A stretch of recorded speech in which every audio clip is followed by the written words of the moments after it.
As you can see, this is where I installed the garage door opener on my Ranger. And if you have this bracket and a hole up here, you should be able to mount yours as well. And as you can see, this is on the driver's side. But there's also holes on the passenger side as well. There's other holes that are in here, but this seemed to be the easiest spot to get to.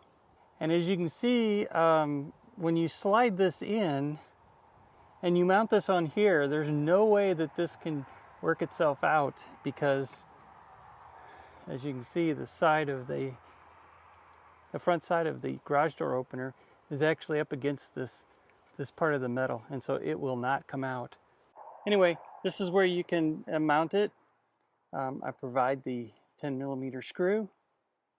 You can probably force another standard thread in there. It's just plastic, and so it will form around that new thread.